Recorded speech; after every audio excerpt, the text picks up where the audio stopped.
bed. He kept scratching at our doors because he wants to go out.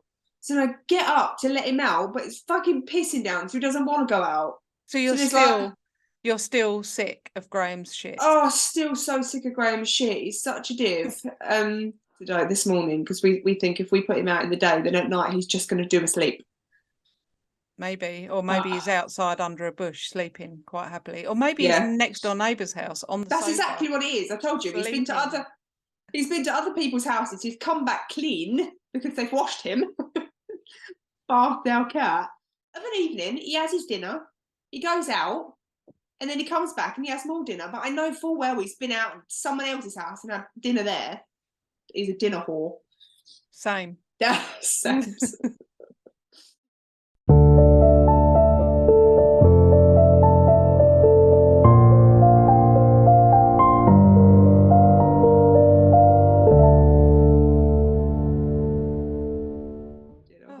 Well, I need to apologise to people actually, because in the episode, the Dybbuk Box episode, when we started listening to it, Josie went, "Oh," and I was like, "What's wrong?" She went, "You didn't say good morning." I know. We didn't say good morning. We didn't say it. Morning.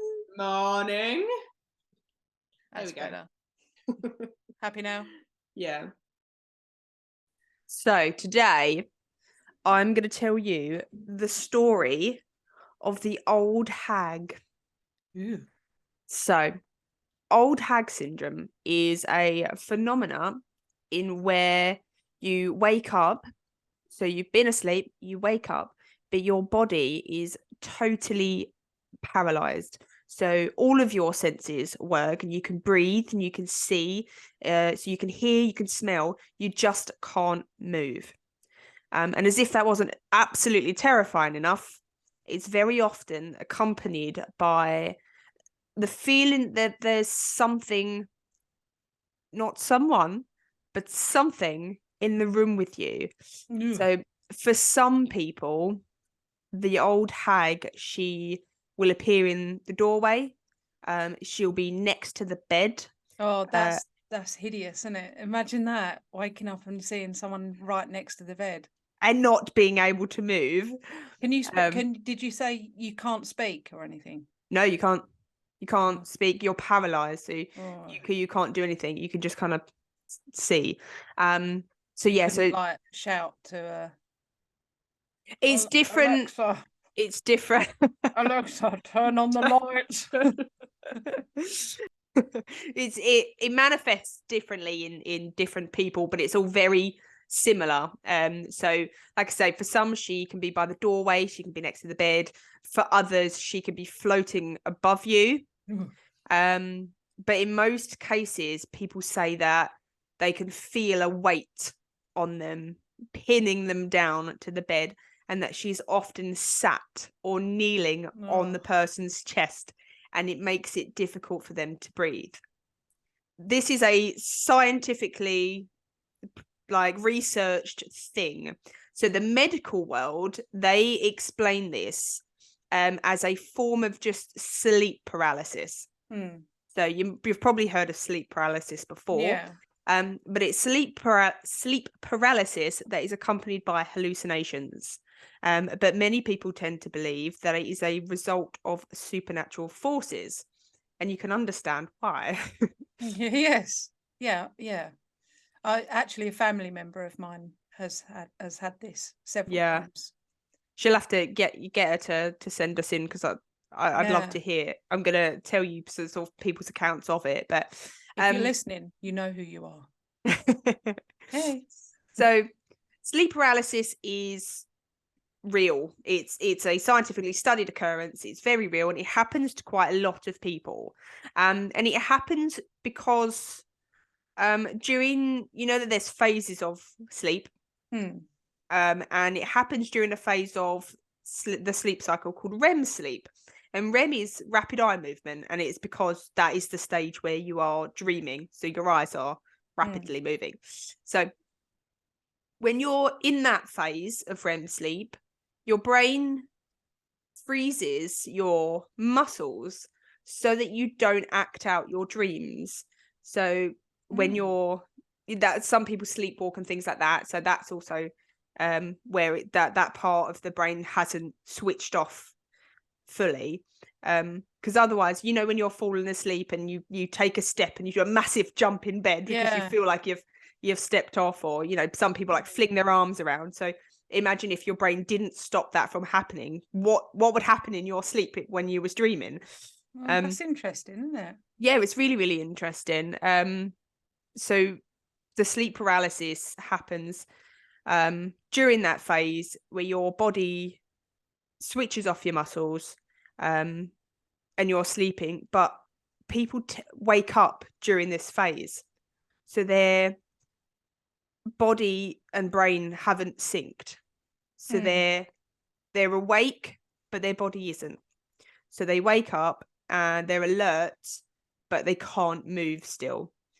So it tends to only last a few minutes. I can imagine it would feel like an absolute lifetime for people. Yeah, it must do. Yeah, like even 10 seconds with that would be. Yeah, it would feel like an absolute like age. Forever, yeah. So the main symptom of sleep paralysis is being paralyzed, and being unable to move or speak when you're awake. You can also, people also say that they hear sounds, so humming, hissing, static noises, buzzing noises, voices, whispers, screams. That's all terrifying. It's all absolutely terrifying. And they say that also during sleep paralysis, people will wake up with this heavy feeling like they've been trapped to the bed. So all of these things that people experience is known, and it's scientifically proven that is what happens. But what isn't scientifically proven is the fact that everybody sees this old hag. Yeah. So as you can imagine, all of these symptoms are also sort of accompanied by intense emotions, so panic, fear. Some people also have the sensation that they're being dragged out of the bed, or that they're flying. A lot of people that I read sort of had the same sensation, that they were off the bed and that they were in the air, and that they also feel this presence, that there's this dark figure in the room. Some people say that they feel like they're being suffocated, and that is, like I say, is because they feel this pressure on their chest. So although it's scientifically proven that it's a thing, nobody knows why there's this appearance of the old hag. So today I'm going to tell you the origins of the old hag, and I'll recount some people's stories, some personal stories of that has happened to some people. Cool. So not cool. Not cool. So the old hag goes by many different names all over the world. She's known absolutely everywhere. And she's known as the night hag as well, which I will probably at some point end up calling her the night hag as we go through this. Okay. I'll just flip between all of the who names. you're talking about. Yeah, whatever name I say, we're talking about the same thing. Okay. So Night Stalker, that's another one. But the oldest documented reference was to a being called a mare, which a mare, M-A-R-E, not like a horse, but a mare. That is like a horse, M-A-R-E. Yeah, but that's not what they were referring to. They referred to it as seeing a mare, like a woman. But that was later turned into the term nightmare. Oh.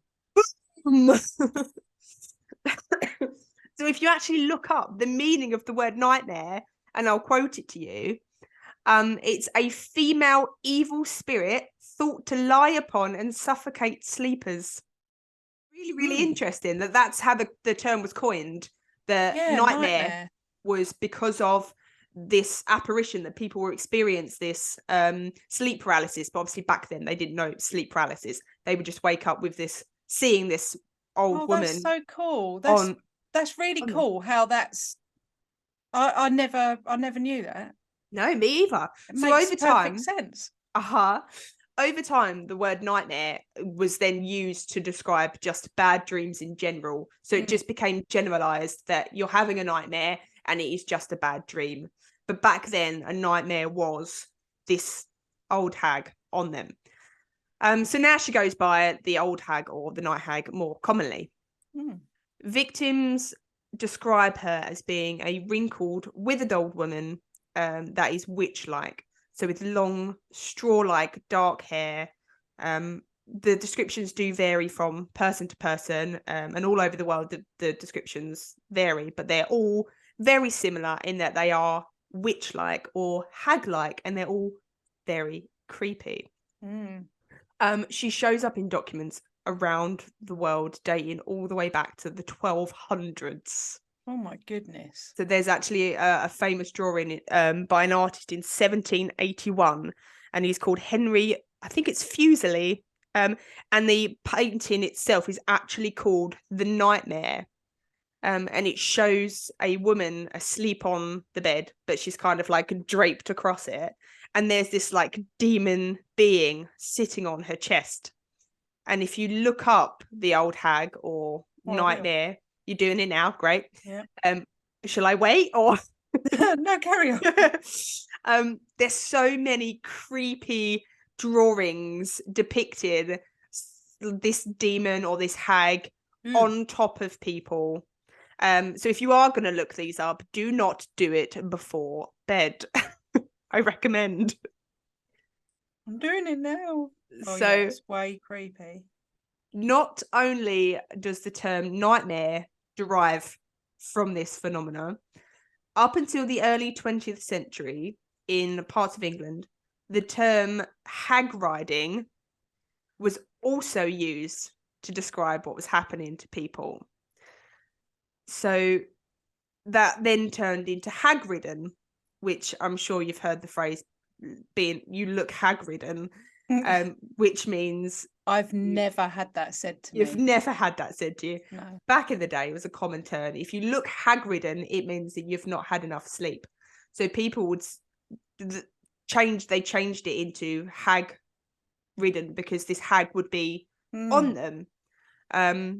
So is that also where the word haggard yep, derived from? Yep, hag-ridden, haggard, and also Hagrid. Oh yeah, I know. Hagrid. We love Hagrid. We love Hagrid, yeah. So the night hag as well, it actually spurred on the Salem witch trials because while that was going on, several people reported these nighttime attacks by this old hag, which they assumed was a witch. So in Somerset and Dorset in between 1852 and 1875, this is crazy, but there are at least 6 documented court cases regarding assaults upon suspected witches, and they were accused of hag riding. So witches would be accused of hag riding, and that was a crime. And that's what people thought that it was back in the day. If they had this sleep paralysis and they woke up and they saw this witch or the old hag, they would naturally assume it was some form of witchcraft. So for people, it was absolute proof that witches existed. So in Scandinavian folklore, the night hag was described as mare, is a damned woman who is cursed, and she visits people in their sleep and sits on their ribcage and gives them nightmares. In Newfoundland, in Canada, people describe waking up with the feeling of terror and having difficulty breathing because the hag would be sitting on their chest. In Fiji, the experience is described as, I'll try and pronounce it, it's called Kana Tavora, and it's said to be the spirit of a dead relative looking to take possession of the body because they've got unfinished business. So in Fiji, they say that this experience is, they don't refer to it as an old hag, but they refer to it as a dead relative that's coming back. In Nigeria, it's referred to as the devil on your back. And that's because although some people refer to the night hag as sitting on their chest, there's a lot of stories where if people are sleeping on their front, they feel that pressure on their back. So they think that the hag is sitting on them from the back. So in Nigeria, it's referred to as the devil on your back. In Turkey, it's called karabasan. And again, it's very similar to all the other stories of spirits or hags or demons sitting on your chest while you're asleep. And they describe it as being a supernatural beast that comes to your room, holds them down, and tries to strangle them. It's also found in folklore in Thailand, China, Japan, Korea, Tibet. She gets around, doesn't she? She is absolutely everywhere. So she's documented around, like, across the globe. Yeah. She takes her broomstick and she's off for the night. So literally all over the world, there is evidence of this night hag.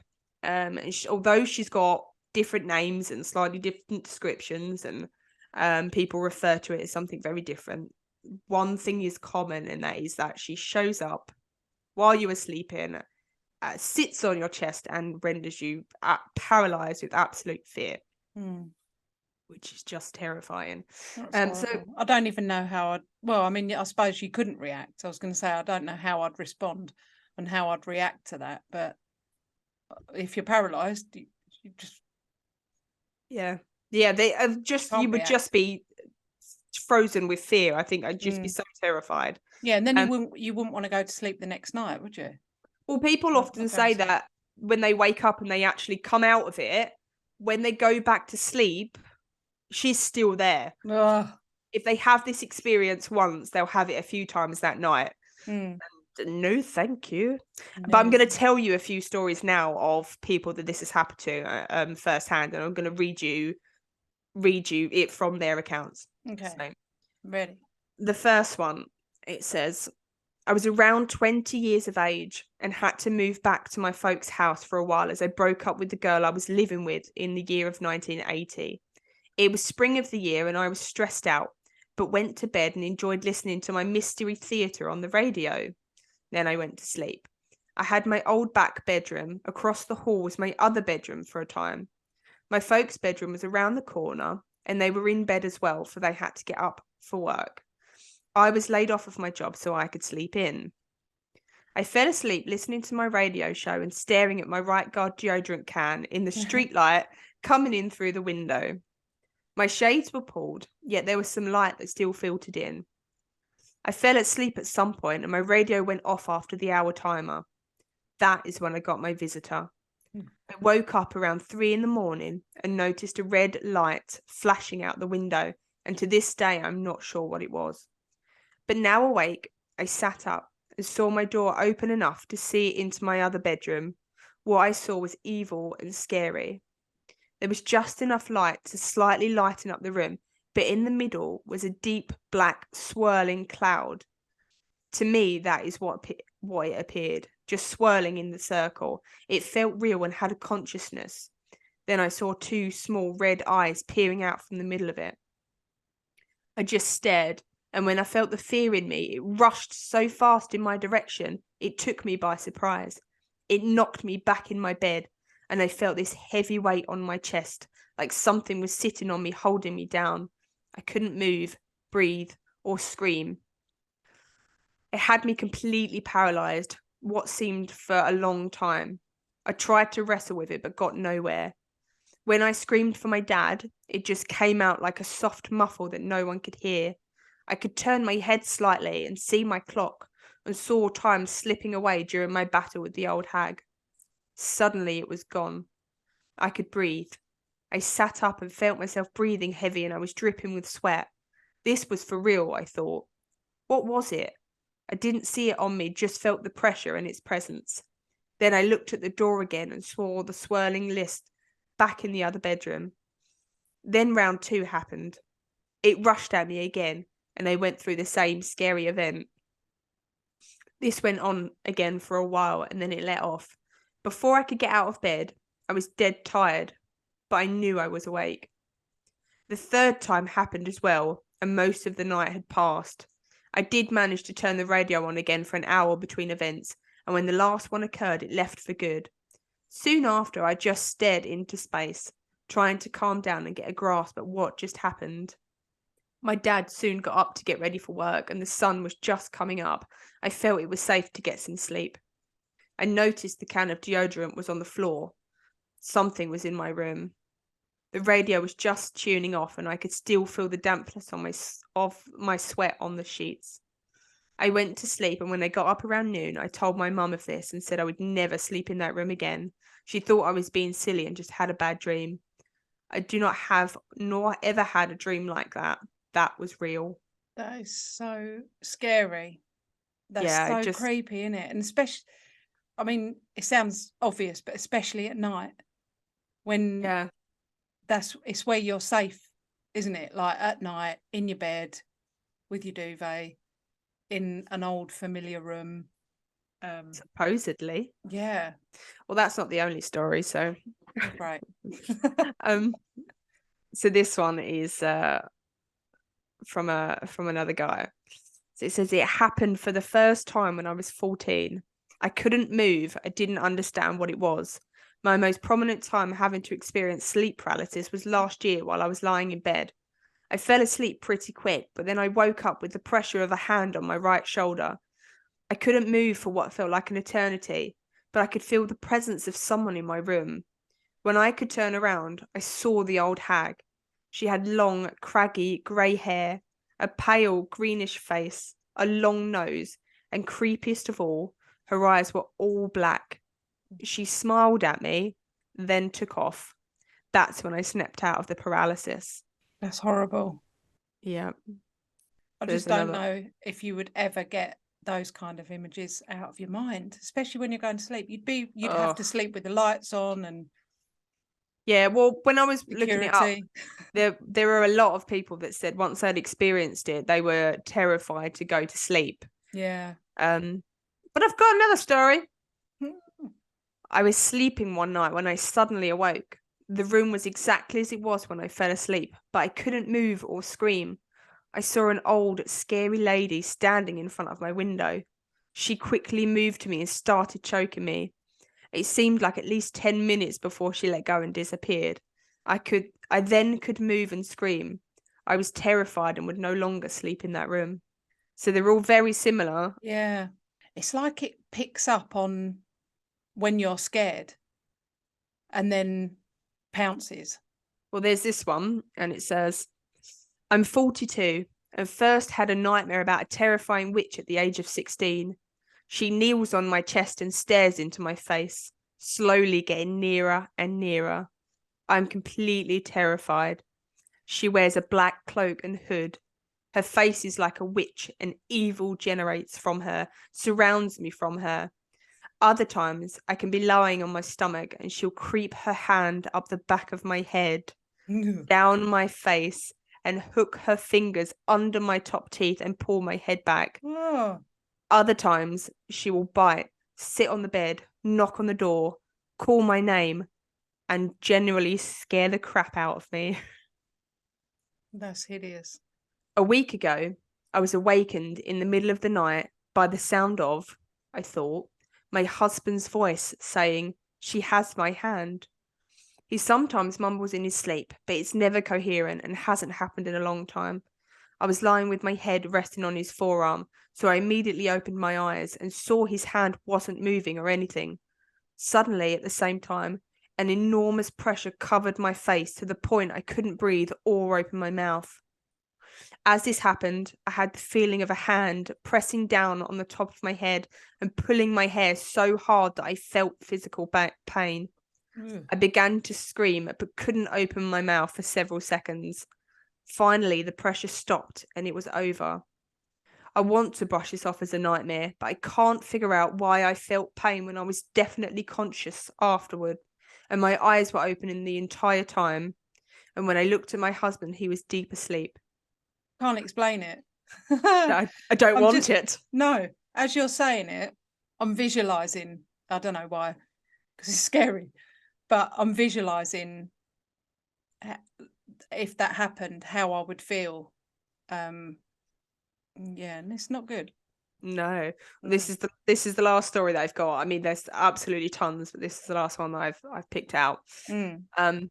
Just the other day, I had one sleep paralysis, about a creature sitting on top of me. I couldn't breathe or move because I was so scared.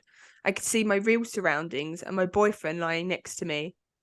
I saw him still awake, but I was dreaming while at the same time the creature was holding me down. I remember her face was getting close to my face, and I was so scared to look at it. So I opened one eye and saw it. It had long hair like a woman, but an ugly face. I started breathing hard, hoping my boyfriend would hear and would waken me. I remember in the dream that I was praying for him to wake me, so I tried screaming. A few seconds later, he did and told me I was talking in my sleep. It was the scariest moment ever. If this creature isn't real, how do a bunch of people have the same dream about it? That is a good question. Such a great question, because when I was doing my research, there's an infinite amount of stories of this old hag, and it happens to about something like 15% of people it happens to. But it happens all over the world. Like I say, it's documented absolutely everywhere, so it's not just like a certain culture, or it's not something that's sleep paralysis can be hereditary. But it just baffles me that I mean, scientifically, I understand sleep paralysis. I get it. That makes sense. Yeah, that does make sense. And I didn't know anything about that. But yeah, it makes sense that there would be a part of your brain that shuts down physical movement. Oh, it's so clever, isn't it? Like, your brain is so smart. It's had a lot of time to perfect the evolution process. But yeah, so scientifically, it makes absolute sense that this happens and sleep paralysis is a thing. But why do people see this old hag? And they all say the same. There's this feeling that of this dark presence, this evil feeling that generates from this woman. And I'd love to hear from other people, because there must be people listening. There must be loads of people that have had it. Yeah, if you've had it, please get in touch, so we can share your story as well, because it just baffles me. Yeah. Is she real? Isn't she real? What about location as well? Because the person that I know that suffered with this, as far as I remember, only had it in a certain location. It was when we all used to go on holiday together to a property that we had abroad, and she only, I think, I might have remembered that wrong, but as far as I remember, she only had it when she was there. But It's not down to location. Your first story happened when they were in an old bedroom, but it only happened that once. In that bedroom. Yeah, it could be that it's, the houses are haunted and things like that, and people just don't know it, but it's all over the world. In every single country, there's some sort of folklore regarding it. People think of it as something different, but it all comes back to being the same thing. So I don't know. I don't think it's down to a certain location. No, I meant certain location for that person. Oh, okay. If they went to if they moved house, would it happen again? Yeah, like, for example, my mum always called the house that we owned in France, she would always call it the House of Dreams, not because it was the house of her dreams, because she always had a lot of sort of big dreams, really vivid dreams when we were there, when we stayed there. We'll have to ask the people, if they've experienced this sleep paralysis. Speaking to the people, if you've experienced this sleep paralysis, or witnessed the night hag, has it just happened in a certain house? If you've moved house afterwards, does it follow you there? Is it person to person? Like, does it follow this person around, or does it just stay in that location? Let us know. Yeah, definitely. I'm very, very interested in sleep paralysis. I think that's something that I'd be all right with. I mean, I don't particularly want to be active when I'm awake, so I'm all right with just being completely paralyzed when I'm asleep. Well, I am dead to the world when I sleep, so I must. Well, I was last night because I took a sleeping tablet, but I was like, are we ready to record? She's like, I've just woken up. I'm just woken up. I'm not ready. I need coffee. So I've got my multiple cups of coffee. Right. Well, that's the story of the night hag. That was very good and very creepy. And I'm slightly concerned that now I'm going to end up getting a visit from the night hag because I'm making light of it. And yeah, that's well creepy. That's well creepy. And I understand the sleep paralysis point of view, but I don't get why it's this hideous old hag and what's her purpose. I mean, you say to give you nightmares, but no one's saying anything about. And then I went on to have this really bad nightmare. They're awake and they're conscious, so she's waking them up. Well, in certain folklore, them. in different folklore, there are different reasons as to why this night hag goes about her business. And for some, like I say, it's a dead relative that's trying to steal their body, which is why she sits on them and she tries to steal their body because she's got unfinished business. Rude. Other time it's like witches and things like that sort of come back and try and seek revenge and things. So there's different reasons in different folklore Maybe there's like why. A selection of hags. A haggle of hags. Yeah, I wonder what the plural is for hags. A swarm. Yes, I like that. Swarm of hags. Let's go with swarm. I think that's a swarm of. No, I'm going to get it wrong. We can't call it.